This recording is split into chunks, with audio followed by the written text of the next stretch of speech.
Começa agora Estudos das Obras de Emmanuel, um programa que estuda os textos do Espírito Emmanuel, psicografados por Francisco Cândido Xavier. Apresentação: Roberto Vitorino. Olá, amigo e amiga ouvinte. Olá você, seguidor nas nossas redes sociais. Estamos iniciando mais um estudo das mensagens do Espírito Emmanuel, psicografia de Chico Xavier, publicadas na coleção Fonte Viva, das edições da Federação Espírita Brasileira.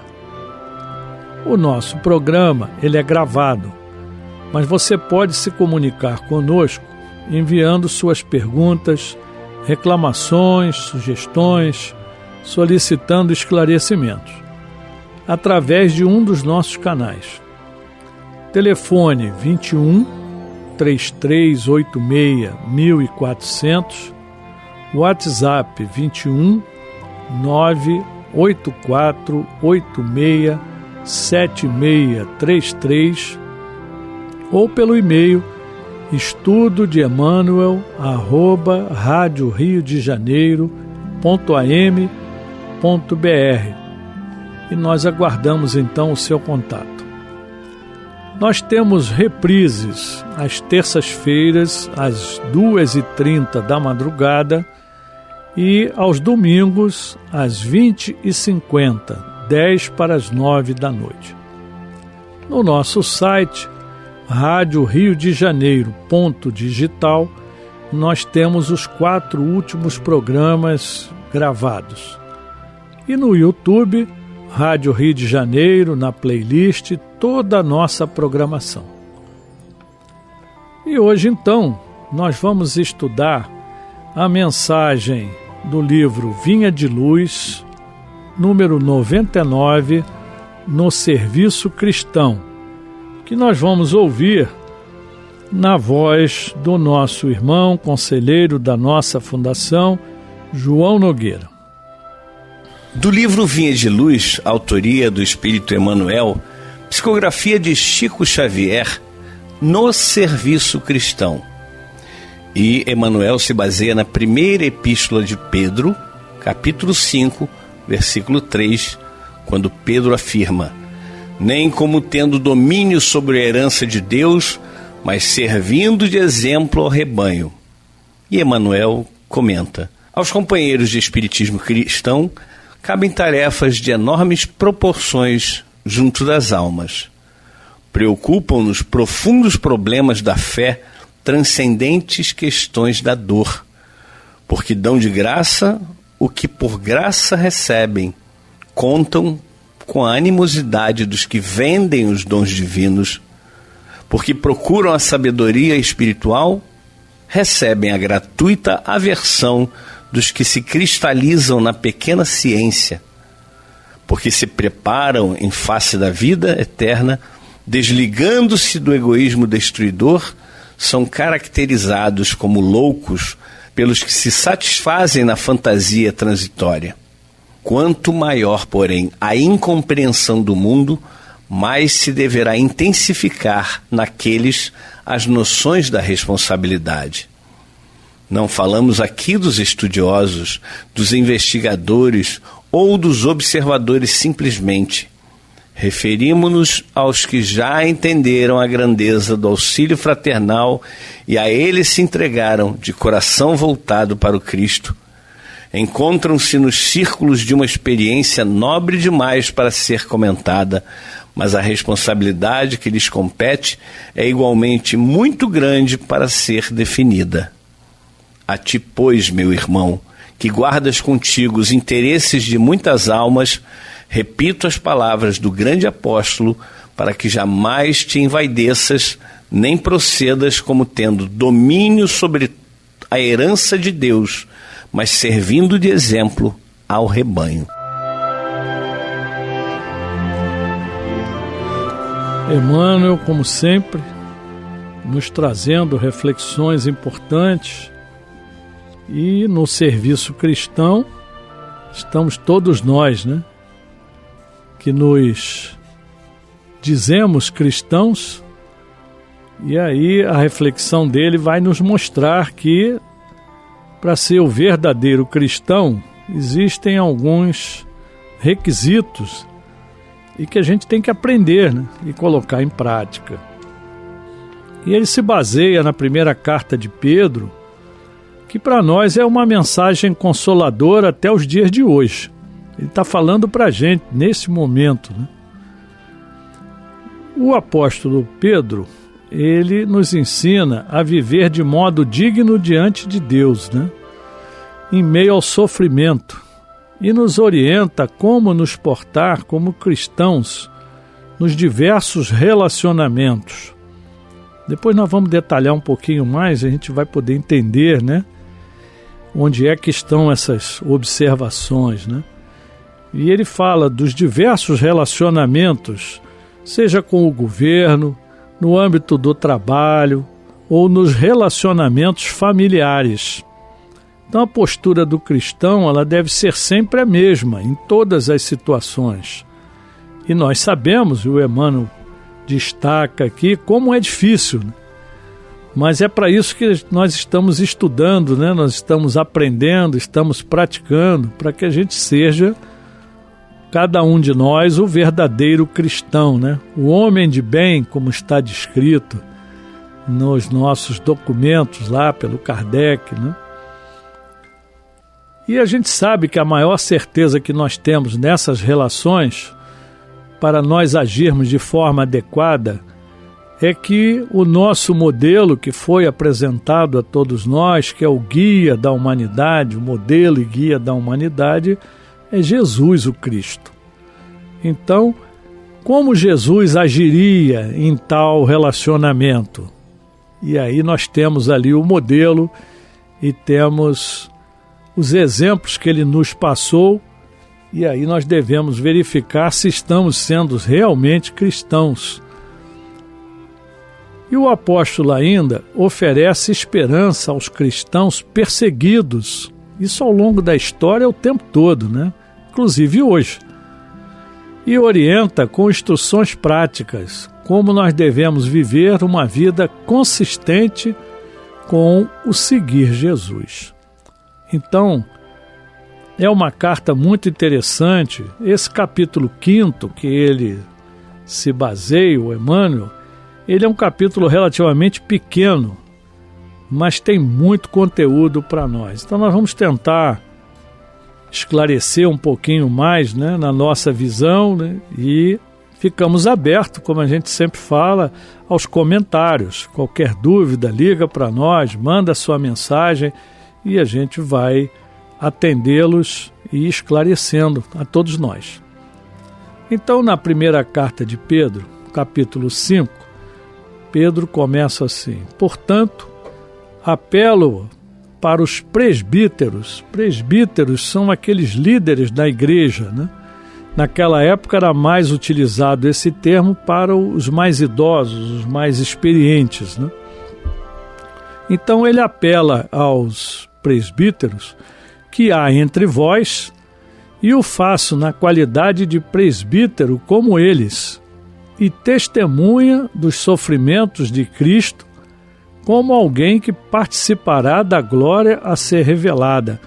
Então olha que interessante, né? Quando ele coloca ele como presbítero, como um dos líderes na igreja, ele fala a todos os líderes em todos os momentos, a todos nós, trabalhadores cristãos, né, em serviço cristão, qualquer que seja a nossa função.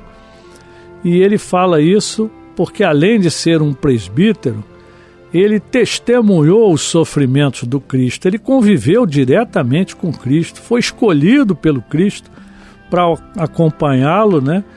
E Pedro, né, pedra, Cefas, né, é a base do cristianismo. Toda a igreja do Cristo começa com Pedro, né? E ele ainda complementa, né, como alguém que participará da glória a ser revelada. Então ele diz que ainda virão mais revelações do Cristo. E a certeza dele de que aqueles que assim fizerem participarão da glória do Cristo. Então aqui é uma mensagem de certeza, né? De fé e ao mesmo tempo de esperança para todos nós. E aí ele complementa, né? Pastoreiem o rebanho de Deus que está aos seus cuidados. Então o que é pastorear? É cuidar, né? Literalmente das ovelhas, né? Do seu rebanho, qualquer que seja, e não permitir que nenhuma se perca, que nenhuma se desvie, que todas se mantenham unidas, né? E aí ele ainda diz, olhem por ele, pelo rebanho, né? Não por obrigação. Muitas vezes nós fazemos as coisas porque vamos ser chamados a atenção, ou porque alguém falou, você tem que fazer assim, assim, assado, e a pessoa vai e faz. Mas Pedro nos diz, não por obrigação, mas de livre vontade como Deus quer. Então tudo aquilo que você tem como encargo e que você faz de boa vontade, e que a gente não faça para os homens, mas faça para Deus. Façamos o melhor possível. E ele nos adverte, não façam isso por ganância, mas com o desejo de servir, porque também somos ainda servidores que muitas vezes queremos a ganância aqui no sentido de querer ter retorno. De alguma forma eu vou fazer porque aí eu vou ficar bem visto dentro da minha comunidade, né? Ou porque as pessoas vão me achar bacana, vão me achar uma pessoa boa, e assim por diante. Então essa ganância a gente tem que vencer, né? Mas fazer tudo por desejo de servir. E esse desejo de servir, ele vai além do raciocínio. Ele é o servir de coração. É colocar o sentimento melhor que nós temos na realização das nossas tarefas, né? E ele adverte, não hajam como dominadores dos que lhes foram confiados, mas como exemplos para o rebanho. Então, o pastor, né, o líder, o servidor, ele não tem que ser dominador de nada, não tem que impor nada a ninguém, mas exercer a sua liderança, a sua atividade, né, pelo exemplo. Então, um velho ditado que diz, né, a palavra convence, mas o exemplo arrasta. Então, não importa o que a gente fala, o que importa é o que a gente faz, que é como as pessoas estão nos vendo e vão nos seguir. Pedro ainda diz, quando se manifestar o Supremo Pastor, vocês receberão a imperecível coroa da glória. Ou seja, chegaremos à paz, à luz verdadeira, né? Da mesma forma, jovens, sujeitem-se aos mais velhos. Sejam todos humildes uns para com os outros, porque Deus se opõe aos orgulhosos, mas concede graça aos humildes. Não foi isso que Jesus nos mostrou? Humildade acima de tudo. O orgulho é que nós precisamos vencer, né? Jovens, sujeitem-se aos mais velhos, quer dizer, ouve a experiência, respeite aquele que já vivenciou, que tem uma experiência que nós ainda não temos quando jovens, né? Então, com isso ele cria aqui um sistema de respeito mútuo, né? Portanto, humilhem-se debaixo da poderosa mão de Deus para que Ele os exalte no tempo devido. Então, a humildade é importantíssima, né? O orgulho tem que ser controlado. Lancem sobre Ele toda a sua ansiedade, porque Ele tem cuidado de vocês. Então, quando Ele diz lançar sobre Ele, sobre Deus e até mesmo sobre Jesus, né? As nossas ansiedades, a nossa pressa de querer resultados, de querer fazer tudo correndo, que a gente faça com tranquilidade, confiar que o tempo de Deus é o tempo dele, não é o nosso tempo. Nós temos que aprender a ter fé e respeitar o tempo de Deus. E isso é só a maturidade que vai trazendo para nós, né? Além do nosso esforço, é claro, de buscar cada dia ser melhor. Pedro ainda diz: sejam sóbrios e vigiem, ou seja, sóbrio, equilibrado, não se dá a nenhum excesso de nenhuma atividade, né? Beber com moderação, comer com moderação, cuidar da sua saúde, né? Ser sóbrio ao falar com tranquilidade, com respeito, né? Com todos, com educação. E Pedro ainda diz: o diabo, o inimigo de vocês, anda ao redor como leão, rugindo e procurando a quem possa devorar. Nós espíritas sabemos que aqui é uma tradução, né? A nossa visão de diabo ou de inimigo, né? São os nossos ex-companheiros, né? Que estão sempre à nossa volta, porque nós temos afinidades com eles, nós já erramos junto com eles e a gente está tentando despertar, né? Mas eles estão sempre nos buscando para que a gente permaneça no grupo, né? E fique mais fácil de nos controlar. E aí, lembrando a ideia que Jesus nos passou, né? A advertência mesmo, vigiar. Então, nós temos que ser equilibrados e vigiar o tempo todo. Os nossos pensamentos, as nossas ações, as nossas atitudes, vigilância constante, porque todos nós podemos falhar a qualquer momento. Pedro continua: resistam-lhe, permanecendo firmes na fé, sabendo que os irmãos que vocês têm em todo o mundo estão passando pelos mesmos sofrimentos. Então todos nós passamos pela obsessão, passamos pelas tentativas de nos desviar, né? Passamos pela invigilância. Então esse que é o alerta, que nós perseveremos na vigilância e na fé. E ele ainda completa: o Deus de toda a graça, que o chamou para a sua glória eterna em Jesus Cristo, depois de terem sofrido durante pouco de tempo, os restaurará, os confirmará, lhes dará forças e os porá sobre firmes alicerces. Então, todas as dificuldades, todas as vicissitudes, todas as provas por que tivermos que passar, elas serão de pequena duração. Chico Xavier sempre falava, né? Tudo passa. E vai passar mesmo. E depois vem a restauração, né? Depois da tempestade, vem a bonança, vem o ar limpo, né? O céu iluminado, o ar fica mais gostoso, né? Mais agradável para nós respirarmos, né? E tudo isso quando ele fala que Jesus está nos amparando, né?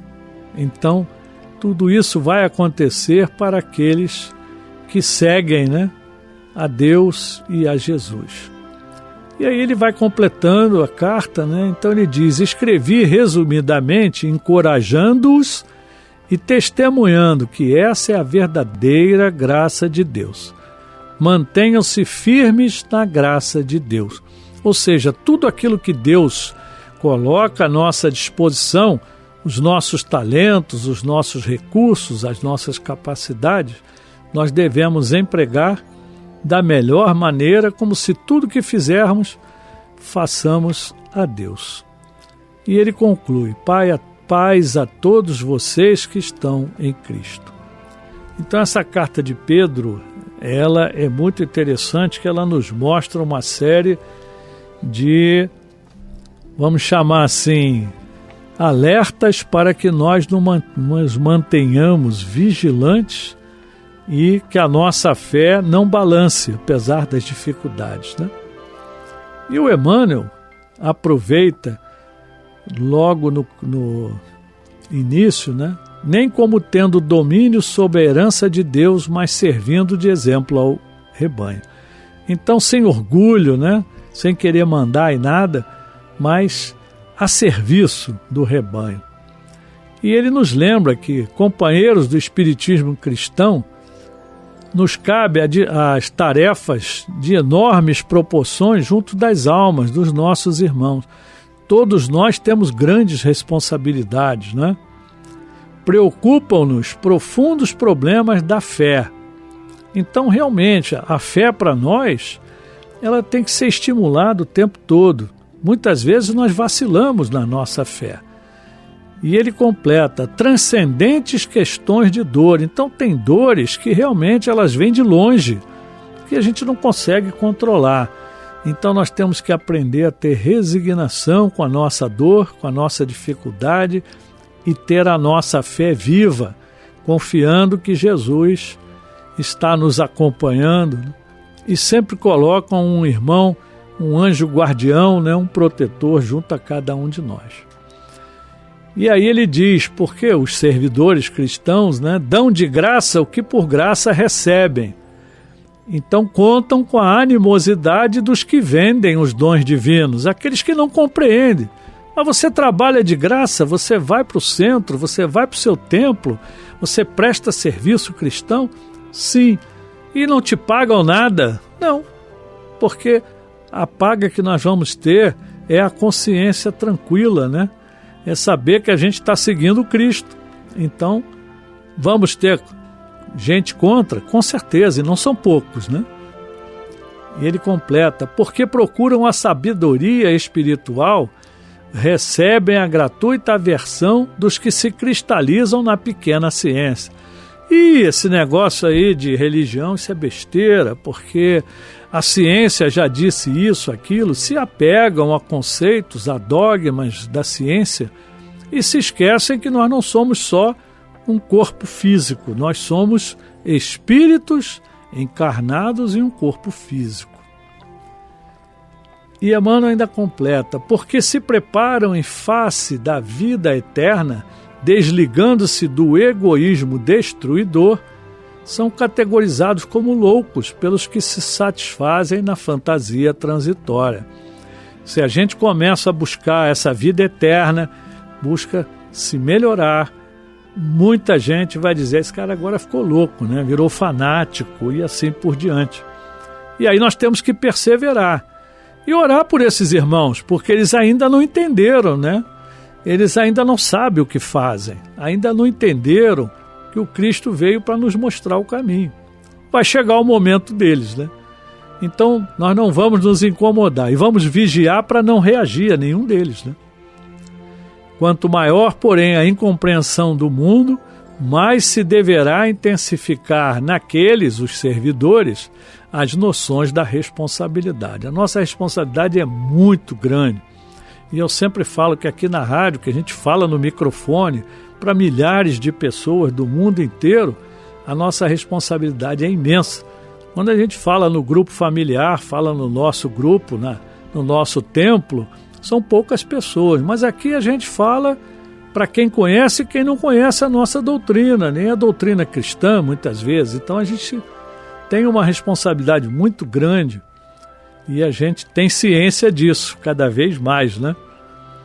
E ele diz aqui que ele não está falando para os estudiosos. Tem muita gente que estuda, aprende, repete, mas não pratica. E ele fala dos investigadores. Tem gente que investiga tudo. É verdade, não é fake, não é, né? E aqueles que simplesmente observam, ficam só observando. Então ele não está falando para esses que ainda não assumiram o serviço cristão. Então, ele completa, referimo-nos aos que já entenderam a grandeza do auxílio fraternal e a ele se entregaram de coração voltado para o Cristo. São aqueles de nós que já entenderam que a caridade é doar-se, não é dar, é doar-se. Dar de mim, daquilo que Deus me deu, eu transferir, doar também para aqueles nossos irmãos. O nosso conhecimento, né, a nossa experiência e assim por diante. Encontram-se nos círculos de uma experiência nobre demais para ser comentada, mas a responsabilidade que lhes compete é igualmente muito grande para ser definida. Então, mais uma vez, o alerta que sejamos exemplos permanentemente. E Emmanuel conclui, A ti, pois, meu irmão, que guardas contigo os interesses de muitas almas, repito as palavras do grande apóstolo, para que jamais te envaideças. Lembram-se lá do início que nós sejamos humildes? Nós não temos que ser melhor do que ninguém, não temos que ter vaidade, porque nós somos presbíteros que estamos conduzindo as ovelhas do rebanho do Cristo, né? Estamos ajudando. Quem conduz realmente é Jesus, né? E nem procedas como tendo domínio sobre a herança de Deus. Nós não temos poder nenhum, nós não temos posse nenhuma. Tudo é empréstimo de Deus para que nós possamos servir, né? E Emmanuel conclui, mas servindo de exemplo ao rebanho. Então, o nosso exemplo vai ser copiado e nós devemos copiar os exemplos daqueles bons exemplos que nós tivemos e nenhum melhor do que o próprio Cristo e os seus apóstolos para que nós possamos seguir em frente. Então, a palavra de ordem hoje é amar e servir e a gente vai conseguindo. Meus irmãos, muita paz. A Rádio Rio de Janeiro apresentou Estudo das Obras de Emmanuel, um programa que estuda os textos do Espírito Emmanuel, psicografados por Francisco Cândido Xavier.